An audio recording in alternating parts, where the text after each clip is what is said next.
Hello and welcome to clinicalpath.com. Today's lecture is on lung cancer. It's pretty hard to overstate the importance of lung cancer. It is the most common cause of cancer death, both in men and women, and in the U.S. and the world. This is a disease really that we think of as cigarette smoking, but it does have age-related patterns. It is very uncommon before 40 years old. So it's a disease of older age, and really the median peak age that it occurs is about 70. So there's a long exposure to cigarette smoke before you're really going to get it. In the United States, we've seen a drop in the men's rate, and that relates to the fact that men have really stopped smoking cigarettes over the past 10 to 20 years. However, that's not true for females. Females have actually plateaued, and the reason for that is they started their use of cigarette smoking later in the century than men, and they've been slower to decrease the amount of smoking they do. So cancer rates are dropping in men, but they are not dropping yet in women. Because we're seeing this drop in men related to decrease in cigarette smoking, we're also starting to see a shift in the pattern. We're starting to see more adenocarcinomas, which are peripheral cancers not related to cigarette smoking, are now commoner than our squamous cell carcinomas, which are much more smoking related. You're going to see lots of references that talk about ethnic patterns for cigarette smoking, so there tend to be more in Hispanics and African Americans, but this is actually just proportional to their cigarette smoking and is a cultural effect more than an underlying biologic effect. Well, when we talk about the pathology of lung cancer, remember, as in all organs, the most common cause of cancer in the lung is that it is secondary to other malignancies. And the way that you can recognize a patient presenting with a metastatic lung cancer is you're going to find multiple nodules. And that's true for every other organ. The most common cause of cancer in the brain is metastatic, multiple deposits. Most common cause of cancer in the liver, metastatic, multiple deposits. So when one talks about cancer of the lung, it's implied that we're talking about primary carcinoma. Well, carcinoma of the lung is a model disease for the environmental causes of cancer, because it's mostly due to cigarette smoking. If we talk about lung cancer, 90% of the lung cancer in the United States can be correlated to the use of cigarettes. And no surprise, it's related to both the dose or intensity as well as the duration. And so that's why we always refer to cigarette exposure as pack years, where pack is the number of cigarettes you smoke a day and years is the length of time that you do it. And when one plots that across the time course of someone's life, you can see that the correlation is pretty close. If you stop smoking, you decrease the risk. And if you can stop smoking before middle age, let's just call that 40 to 50 years old, you can actually mitigate 90% of the cancer risk of it. So there's simply no bad time to stop smoking, and over 10 to 20 years the risk will continue to drop until it hits a basic low level, but never quite back to normal. Other environmental exposures for lung cancer occur. Obviously, one we've talked about in the lung before is asbestos.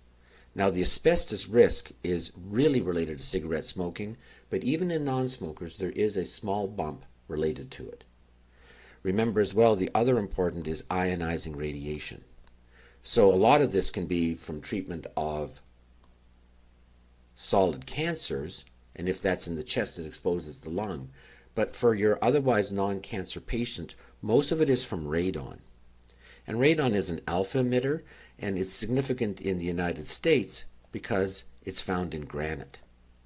So there's a lot of granite up in the northeast of the United States, and it's important for those people to make sure they have ventilated basements to keep the radon levels low. When we talk about what are the types of histologic causes of lung cancer, you don't need to know a lot about this, but you should know what your pathologists are talking about, because they really divide clinically into small cell lung cancer versus non-small cell lung cancer. That's your fundamental division. And so when we talk about cancer of the lung, 90% of all your lung cancers are carcinomas that will either be small cell or non-small cell. So we should talk about each of those. So when we talk about small cell lung cancer, remember that this is a neuroendocrine carcinoma.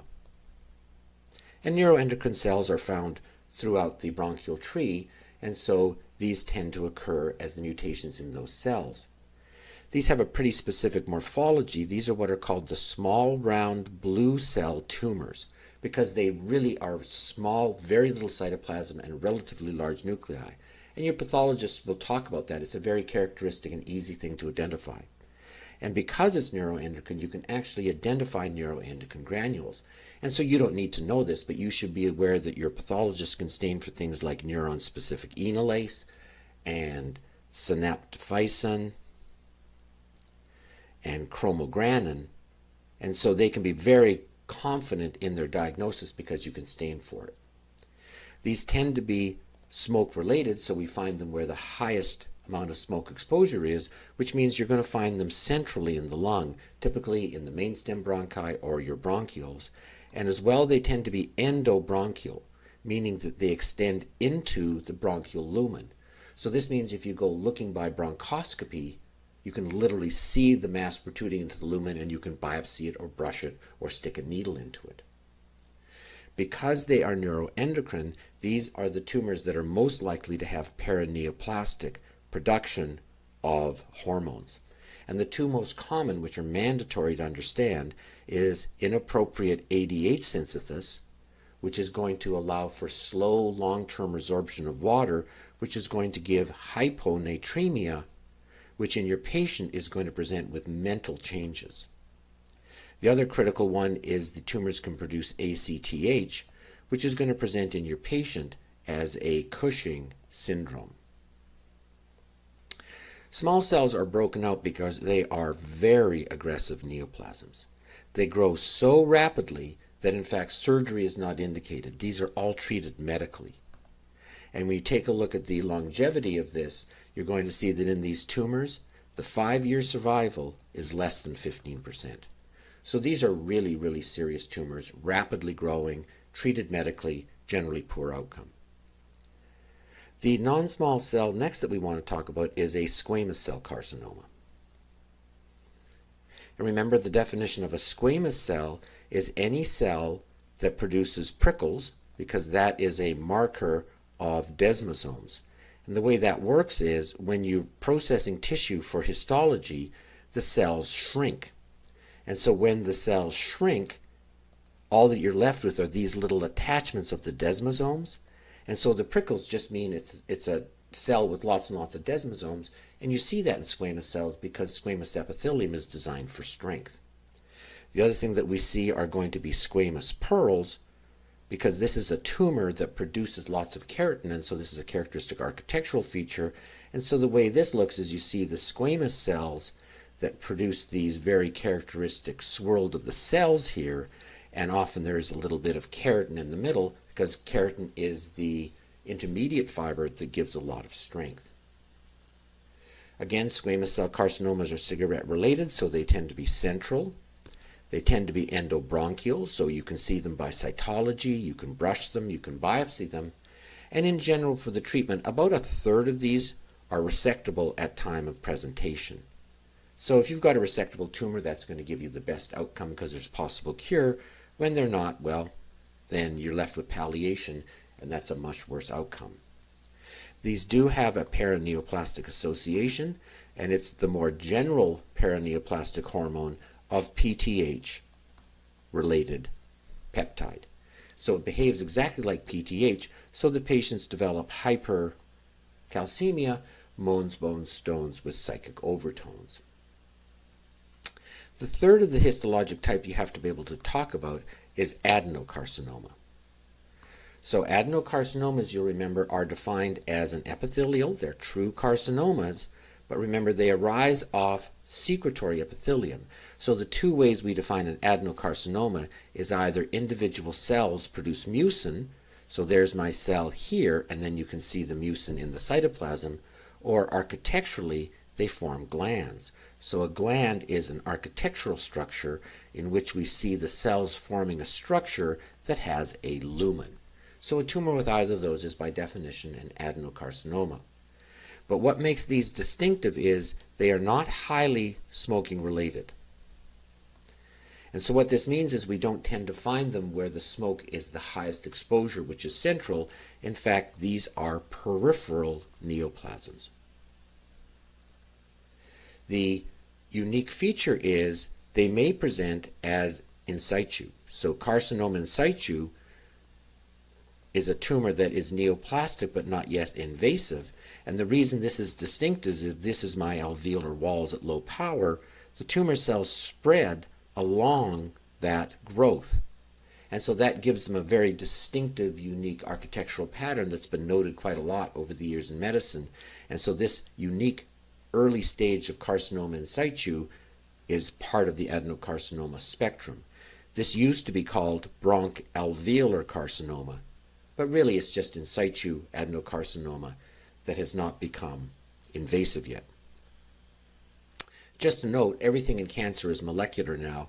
There is no distinctive molecular pattern that we can talk about in lung. So all the general principles of molecular apply, but there's no distinctive pattern that's worth talking about at this stage.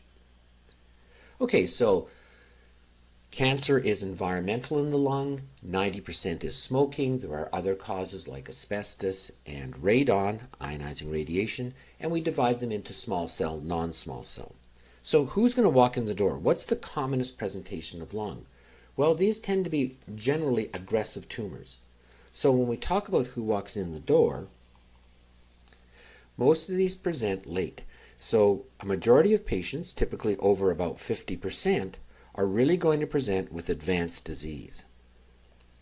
And we talk about what are the symptoms of advanced disease, we're really talking about things like it's already necrotic and eroded into a bronchus, so that would be hemoptysis.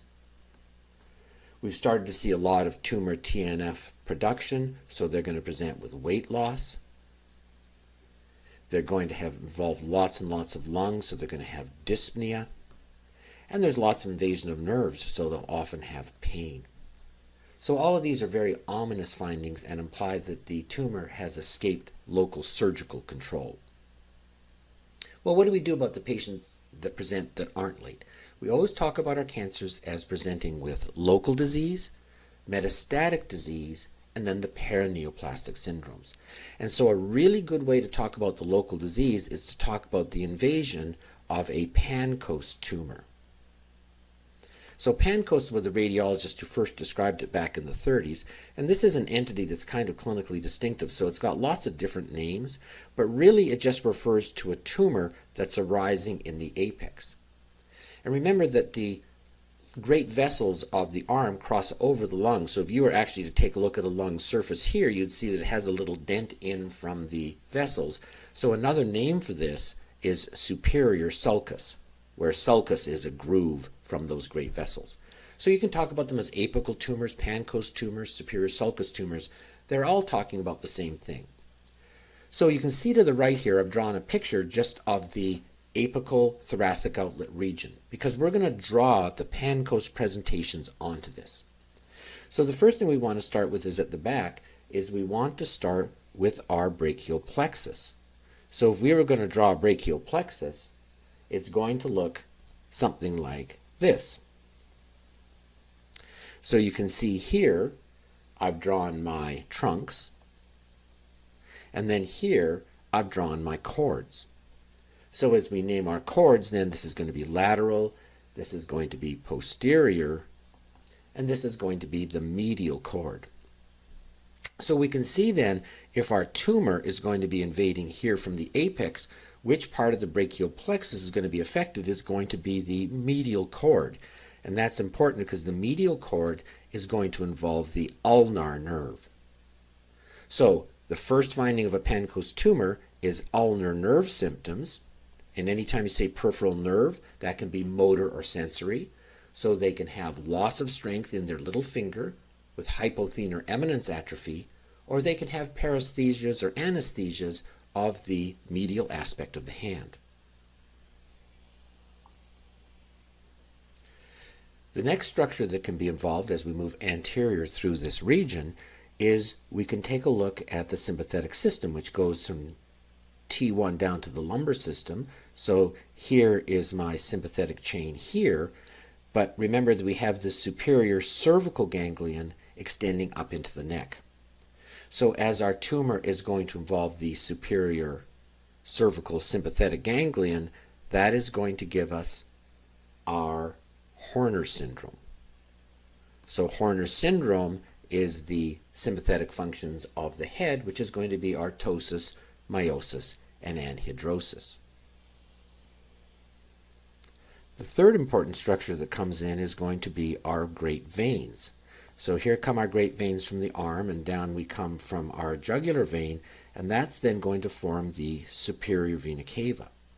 So if I have a big tumor here in the apex of the lung, I can literally obstruct the superior vena cava, and that's going to give me my superior vena caval syndrome, which is going to give me headaches and blurry vision and congestion of the face.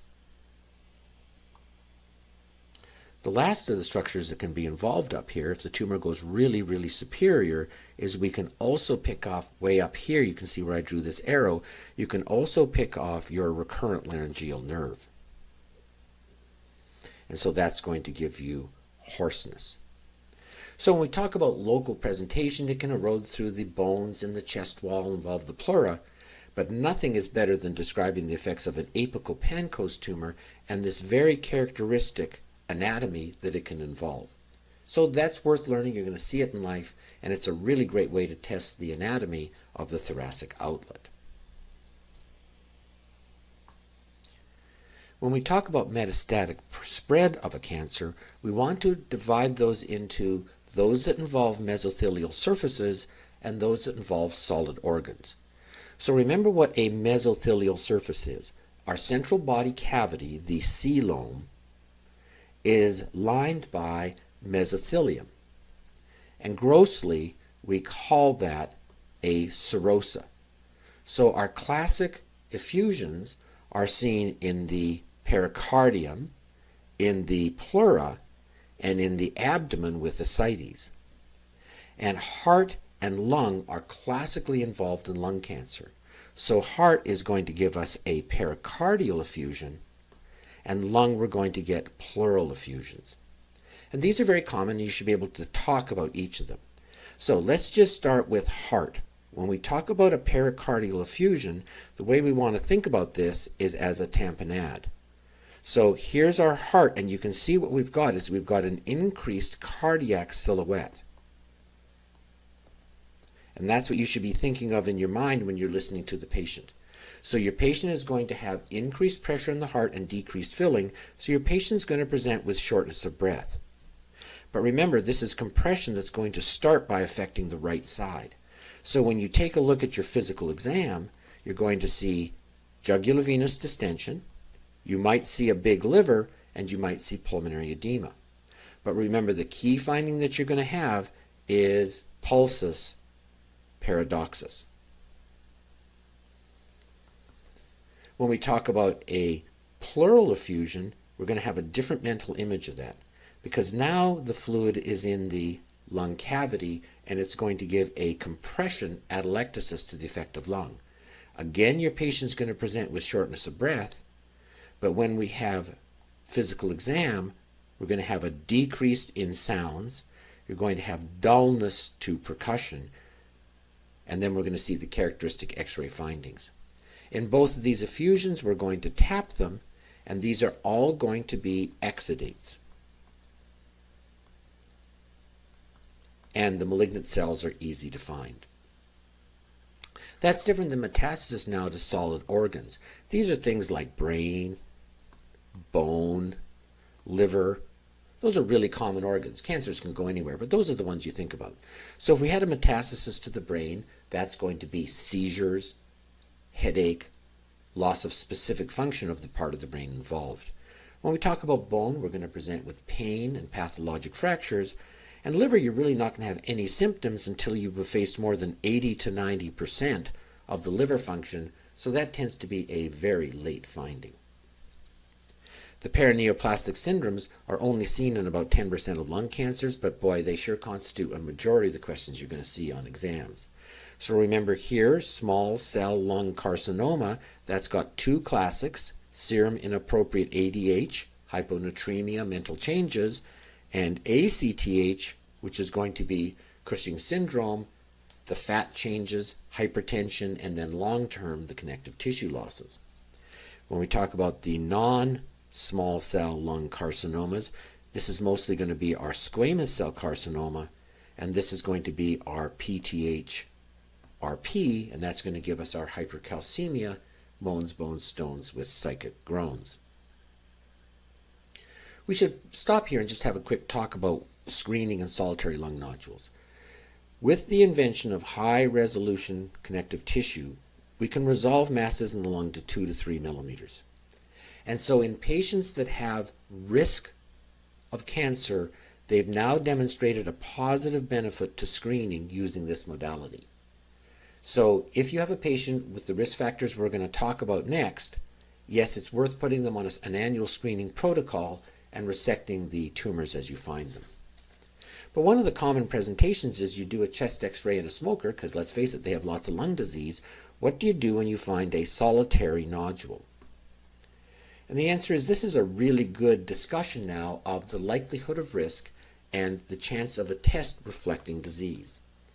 So the first thing we want to know about is, remember, these are aggressive cancers. So the definition of aggressive cancer is they have a pretty rapid growth rate. So you can tend to see their growth rates over weeks to months. So the best thing we can do in a solitary nodule is go looking for any archival images. Archival meaning you took them for other reasons some time ago. If you can show you had an x-ray 1 year ago that there's no change in the lesion, then you can stop at that point because cancers are aggressive and should have shown growth. But after that, you have to evaluate risk. If the patient has high risk, you have to go rule out cancer. So what are the things that make it a high risk for lung cancer? Well, they're just what you would think. The first is size. Cancers grow, they tend to be bigger. So if your cancer is more than 2.5 centimeters, or your mass is, that's very worrisome. You've got to go prove it's not a cancer by biopsying it. You've got to ask about your patient age. Cancer is much more likely when you're older than younger. Under 40, it's not likely to be. So pick an age that represents old age, and most people use 60, that's fine. How much smoking did they do? Remember, it is dose and duration dependent. So if they've been smoking more than 10 pack years, that's a high enough risk that you have to rule out cancer.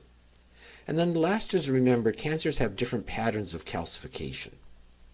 That's sort of beyond the scope of second-year medical school, but if you're doing this for step 2, remember that spiculated cancers, anywhere you find them, not just lung, breast, anywhere else, spiculated cancers are much more likely to be malignant, whereas cancers that are smooth-walled tend to be benign.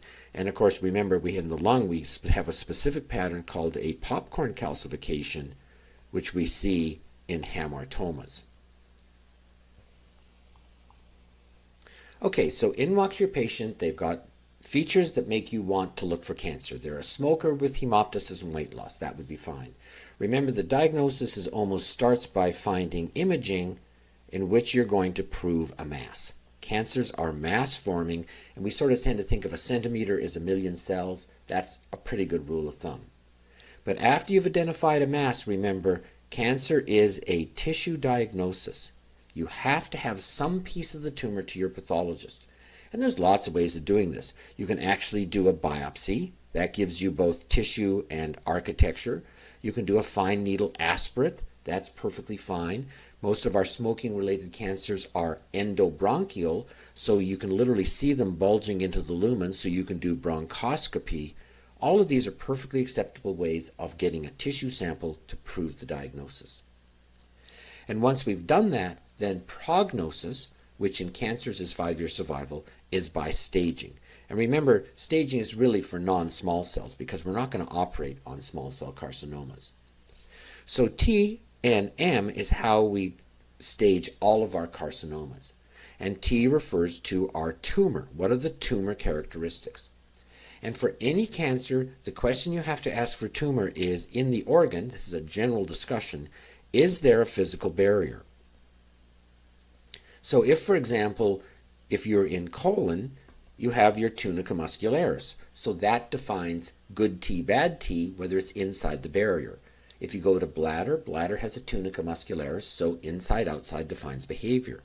But if there's no barrier, then we tend to do it by size. That's true in breast, that's true in vulva, that's true in lung. So lung then is by size, and it changes a lot as treatments get better, but right now a good size would be less than 2 centimeters, and a bad size would be greater than 7 centimeters. So that's all we got. The other thing to remember with this tumor is, what is its relation to the pleura? Because if it's gone through the visceral pleura, that's a bad finding. A tumor that's contained by the visceral pleura is much more likely to be absent spread in that space. So T features are based on size and pleura. When we talk about N, that is nodal spread. And remember, carcinomas have a very orderly spread from the nearest lymph node and through the lymph node drainage. So yes, you do have to know the lymphatic drainage of the lung. This is our most important cancer killer, and staging is based on N. So when we talk about where we find the nodes, the first most proximal nodes we find are peribronchial. And peribronchial lymph nodes are just sort of defined as you would do the anatomy of the lung, so they can be subsegmental, segmental, or lobar. And there's the drainage now. It's starting to go down the lymphatic drainage. The next set of lymph nodes that we talk about are going to be our hilar lymph nodes. So no surprise, these are found in the hilum of the lung. Now, these are both considered to be intrapulmonary, and that's important because it implies that spread to these nodes still allows for surgery. The next set of nodes we want to talk about are going to be our subcarinal,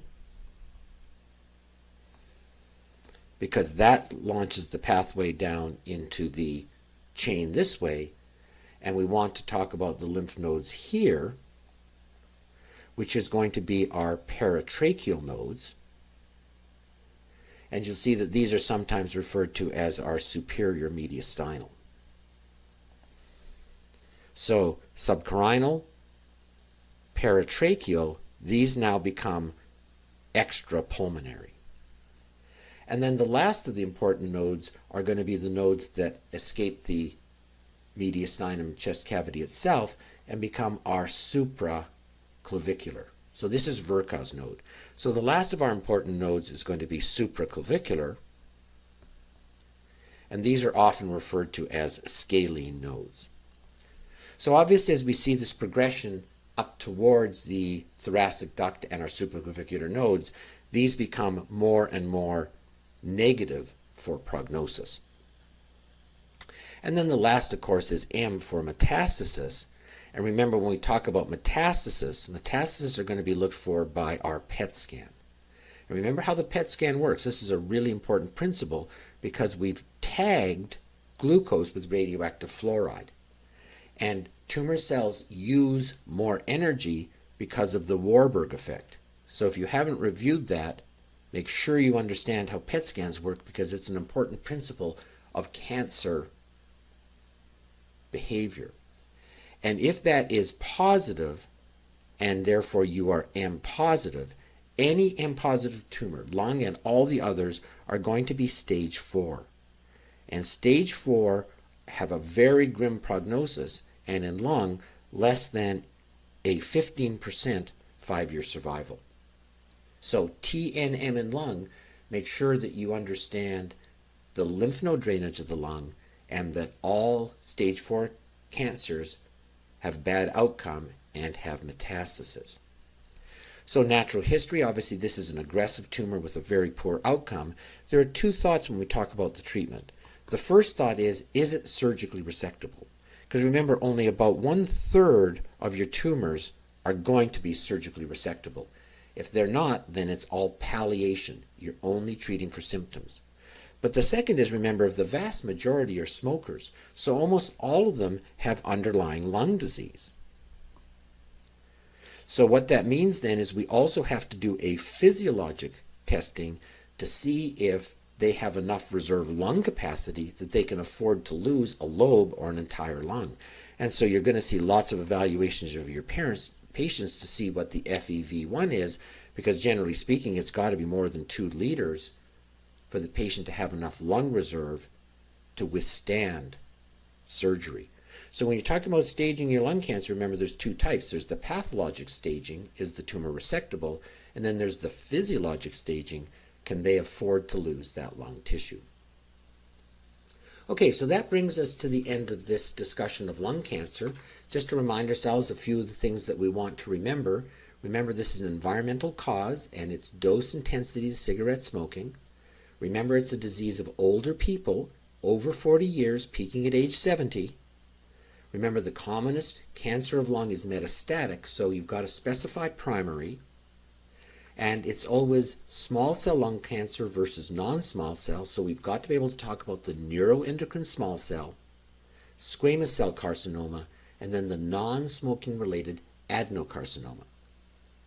Make sure you're comfortable with the paraneoplastic expressions of SIADH, ACTH, and PTH-RP. And then the last thing to talk about is going to be talk about how it presents. So make sure you're comfortable talking about Pancoast tumor, pericardial effusions, and pleural effusions, as well as the paraneoplastic presentations. Lastly, make sure in staging that you've focused and learned the lymphatic drainage of the lung. That brings us to the end of this tape. Thanks for listening.